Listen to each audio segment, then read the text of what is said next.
then all of a sudden, like, we were with all of our friends and we heard the gunshots and we just were like, let's go, like, let's run. Next on Currents News, school children are under fire once again. A shooting at a California high school has left students dead. Pope Francis is challenging high-tech giants for urgent action to protect kids online. Heavy rains are causing the worst flooding Venice has seen in decades. There's severe damage to the city's famous Catholic basilica. Mother Cabrini prayed over my great-grandmother. And a New York artist is creating a tribute to the saint. The lives of his family were literally touched by Mother Cabrini. The news starts right now.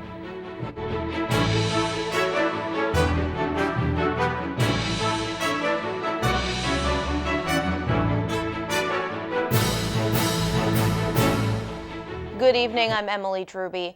A teenage suspect is accused tonight of opening fire at a California high school, killing at least 2 students. Today is reportedly the alleged shooter's 16th birthday. Camila Brunell reports the latest on this still developing story.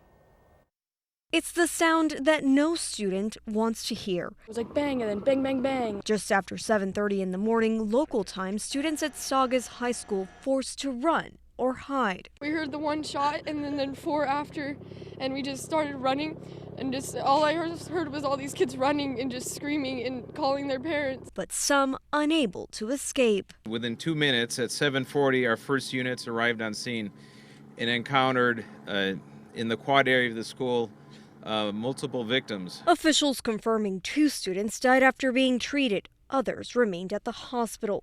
The shooter also among the injured. Detectives have reviewed the video at the scene, which clearly show the subject in the quad withdraw a handgun from his backpack, shoot and wound 5 people, and then shoot himself in the head. Authorities continuing their investigation and combing through social media in an attempt to figure out how and why. We will run all the leads to ground, but at this point we have no indication of any motivation or ideology. Camila Brunell, Currents News. With today's violence, there has been at least 30 shootings at U.S. schools in which someone was hurt or killed this year. The data is coming from a gun safety group. The attacks occurred across the country from Georgia to California. All levels of education have been targeted, from elementary schools to college campuses.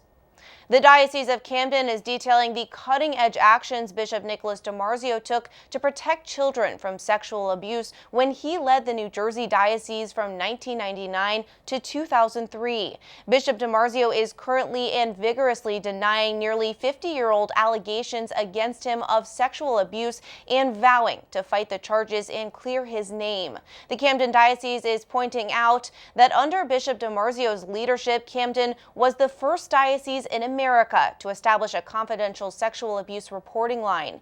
He created the position of Victims Assistance Coordinator. He established a committee of outside experts to expand the protections provided to young people.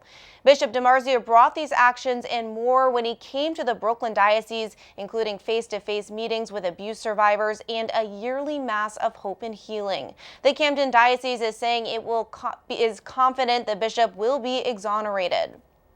Turning to new terror dangers in Syria, a warning tonight that ISIS is targeting the country's Christians. The terrorists are being blamed for the ambush murders of an Armenian priest and his dad, plus church car bombings that killed 7 Christians and wounded 70 more. The vicar of Aleppo, Bishop Georges Kazan, is calling ISIS a clear and present danger who have Christians under siege. He's adding that the Turkish invasion that chased anti-ISIS Kurds from northeast Syria has made the crisis worse. Bishop Kazan is also blaming the terrorists for cutting off electricity and water supplies. The threats come at the same time the Secretary of State Mike Pompeo is vowing that the United States will keep fighting the terrorist group in Iraq and Syria.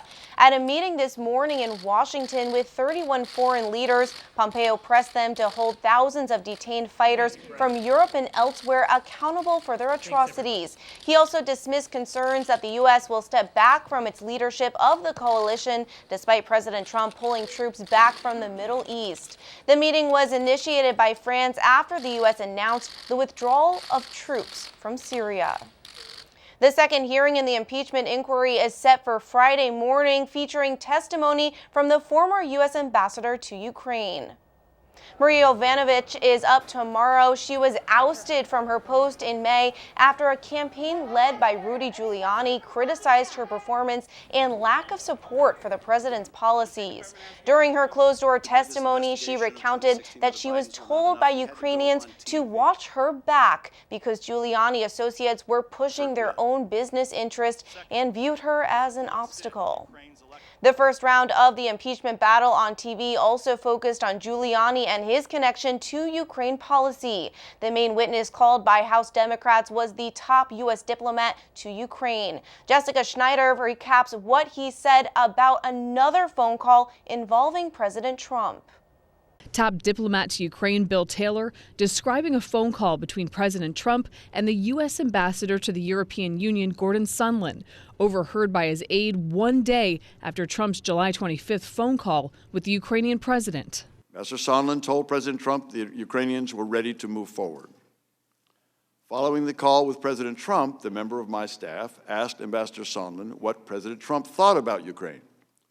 Ambassador Sondland responded that President Trump cares more about the investigations of Biden, which Giuliani was pressing for. Trump denying that call. I know nothing about that. First time I've heard it. But House Democrats say Taylor's latest information helps make their case that Trump abused his oath of office even stronger. But what this call indicates, as other testimony has likewise indicated, is that the instructions are coming from the president on down. Taylor and Deputy Assistant Secretary of State George Kent describing what they encountered as the Trump administration used military aid and a meeting at the White House as leverage for Ukraine to begin investigations for the president's political gain. To withhold that assistance for no good reason other than help with the political campaign made no sense. It was illogical. It could not be explained. It was crazy. Meanwhile, Republicans defending Trump, arguing the two witnesses lack firsthand knowledge and casting the hearing as a partisan show. But the main performance, the Russia hoax, has ended, and you've been cast in the low-rent Ukrainian sequel. I've seen church prayer chains that are easier to understand than this. No pressure, no demands, no threats, no blackmail, nothing corrupt. But House Democrats standing firm. Is this what we want a president to do, to leverage their power? I think for most Americans that's sinking in. Jessica Schneider filing that report from Capitol Hill. After Ambassador Yovanovitch tomorrow, the Democrats expect at least one more week of public hearings. Here in New York, a Staten Island artist is taking matters into his own hands to create a tribute to Mother Cabrini. Scott Lebedo didn't approve when City Hall turned its back on the Italian-American saint, even though she was the overwhelming choice of New Yorkers as a builder of the Big Apple. Scott also has another wonderful and personal reason for sculpting his memorial. 12 feet, 15 feet high. Artist Scott Lebedo dreams of a full-sized version of this Mother Cabrini sculpture one day gracing the streets of New York City. But there's so many beautiful. Inspired because his family was touched by the saint. My grandmother used to take us from the ferry on a train up to Washington Heights to see the Cabrini Shrine every year. His mother told him the wonderful story behind those trips. She said the story is that your great-grandmother was in a tenement. She had consumption. She had a knock on the door, and it was Mother Cabrini going around the tenements. Mother Cabrini prayed over my great-grandmother, Rose Garbarini, and she claims that she cured her. Scott says Mother Cabrini became the family's patron saint, so when a city-run statue contest snubbed her, he knew he had to join other New Yorkers and do something. She won hands down, and the mayor and his wife said no, and that hurts. While some marched behind Bishop DiMarzio's leadership, Scott decided to use his art, building this sample sculpture depicting Mother Cabrini shielding a child with a cloak. The first U.S. citizen to be canonized, she's known for her work with both immigrants and orphans. Scott placed the model on display in front of St. Patrick's Cathedral on the saint's feast day, November 13th. Peggy Padovano knows Scott's work well. She braved the cold for a look. This statue is amazing, and when I saw the child underneath, it hit me right here. And that's what it should do. It should hit you right here. Scott says he will submit the sculpture to the Mother Cabrini Statue Commission created by Governor Andrew Cuomo, but he's also looking into private funding. Why not have one up right away? And I know there's a lot of private organizations out there that are interested in getting something done quicker. Scott says the sooner we can honor Mother Cabrini, the better. Catholics in the Diocese of Brooklyn are being encouraged to voluntarily pitch in to build the new monument wherever it might land. Contributions are being accepted through the Catholic Foundation for Brooklyn and Queens at cfbq.org/Cabrini statue. Over at the Vatican, a major announcement from Pope Francis. He's tapped a new priest to take over the post that was once headed by Cardinal George Pell. Jesuit Father Juan Antonio Guerrero will soon oversee all the economic activities of the Holy See and the Vatican city-state, a prestigious post that has been vacant since last year when Cardinal Pell was charged with the sexual abuse of a minor. Guerrero will take over his new role at the start of the new year. The announcement comes just one day after the High Court of Australia decided to hear a second appeal from Pell. Pope Francis is saying it's urgent that the biggest giants in high tech take action to keep kids safe online. The Holy Father meeting with representatives from Apple, Google, Facebook, and Microsoft this morning at the Vatican. He's pressing them for concrete steps to protect children from violence and harm in the digital world. Francis telling the tech leaders every form of abuse against kids must be banned from the face of the earth. Italy is set to declare a state of emergency as Venice, the floating city, continues to seep underwater tonight. More than 80% of the historic city is engulfed with 6 feet of water. Rain is still pouring tonight, and it's left St. Mark's Basilica with grave damages. Officials are speculating tonight the repairs will cost hundreds of millions of euros. Before the floods, the government was in the process of building a complex defense system that's been delayed several times since it began in 2003. The mayor of the city is blaming climate change for the highest water levels Venice has seen in more than 50 years. Stay right here for more on Google and a new controversy. The internet giant is getting its hands on patient medical records. A Catholic ethics expert is here to look into the benefits and the dangers. A medical tent is standing on Vatican grounds. The reasons why are coming up. And a puppy that's becoming a sensation. People want to adopt him because of what's on his head.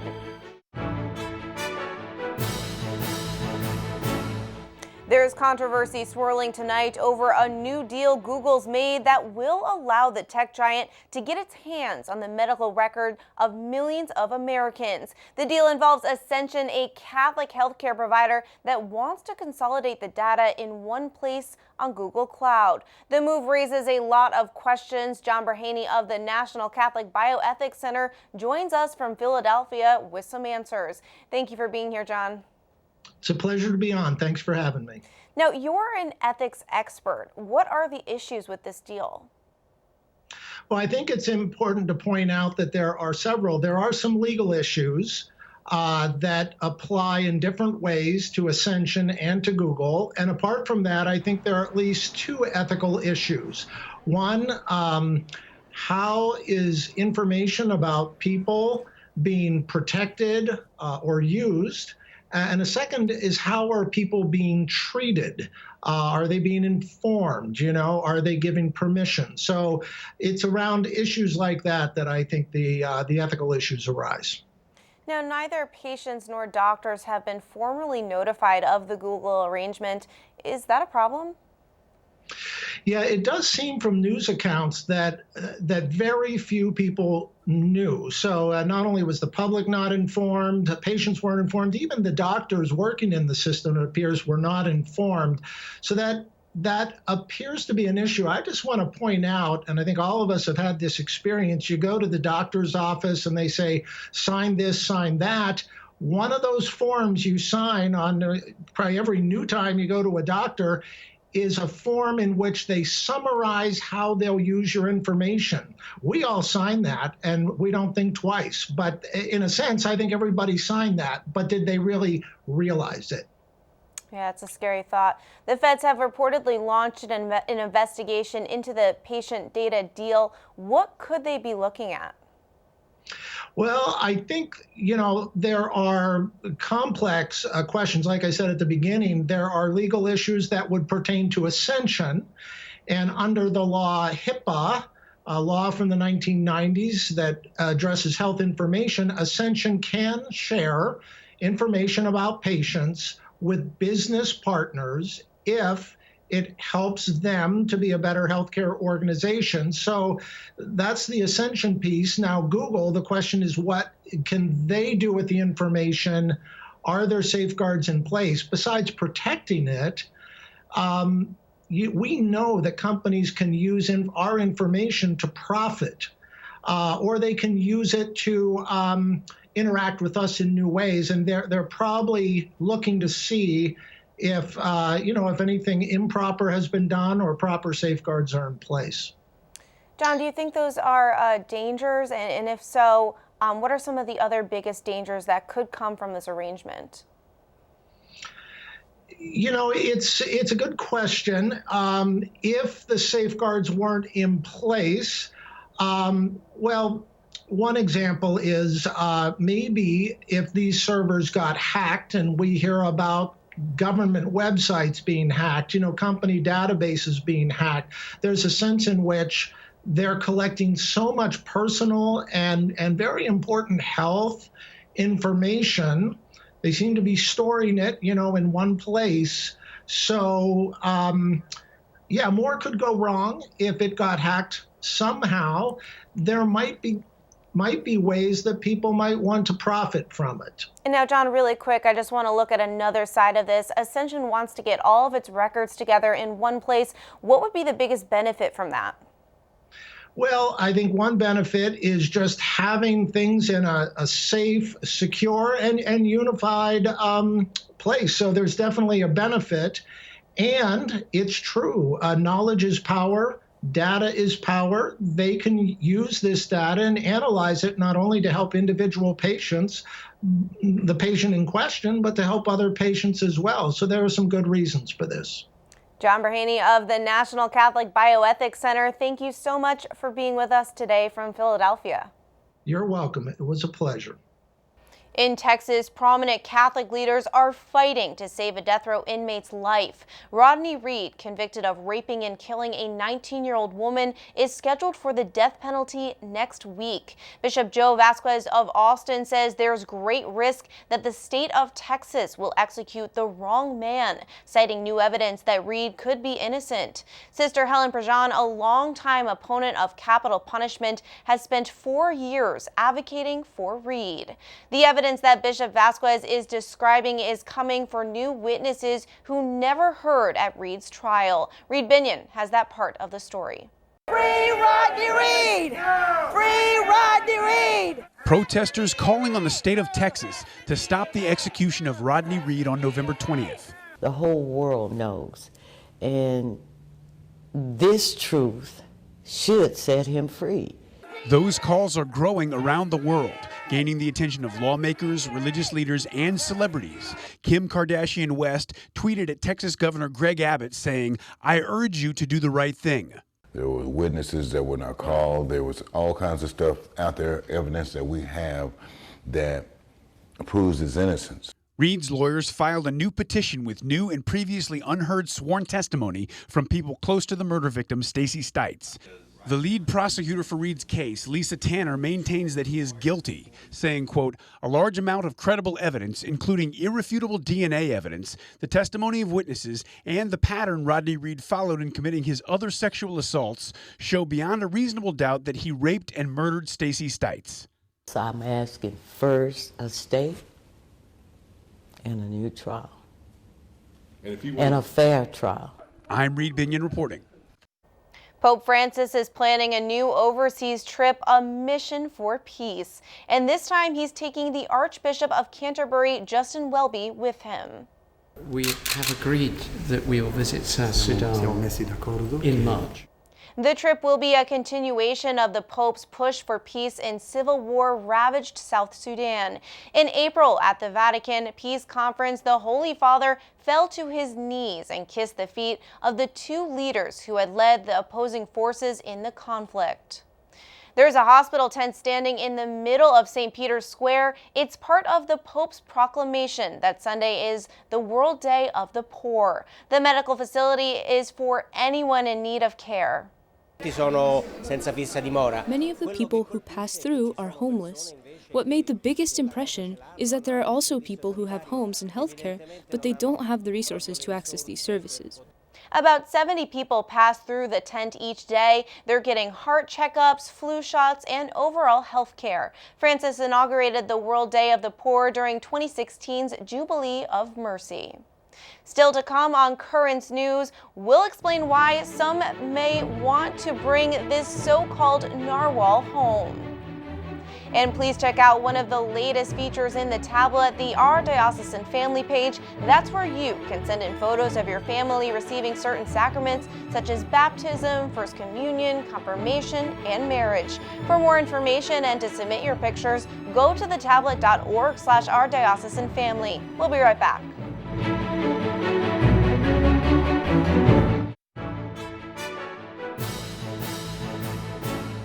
Finally tonight, a story of hope. An abandoned puppy is teaching every one of us that it's okay to be different. He's turning a so-called defect into one of his biggest assets.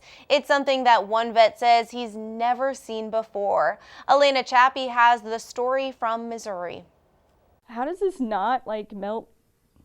How does this not melt you? He's just so adorable. Narwhal, not the unicorn of the sea, but a unicorn puppy. He's got an extra, what looks like a perfect tail, setting in the center of his forehead. He's perfect. Narwhal was rescued by Rochelle Steffen, the founder of Mac the Pitbull Facebook page and nonprofit that brings life to dogs with special needs. Steffen says the tail is a part of him now. Why remove it and give him an undue surgery, and then why take away his specialty?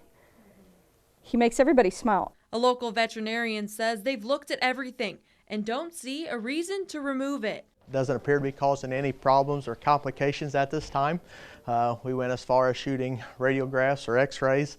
There are no bony attachments, there are no vertebrae in that what looks to be a tail. Narwhal isn't even bothered by his extra tail. Now, if it were in his eyes or if we all thought that it was going to grow, because he's got a normal tail. So if we thought that it was going to grow, then we would address it.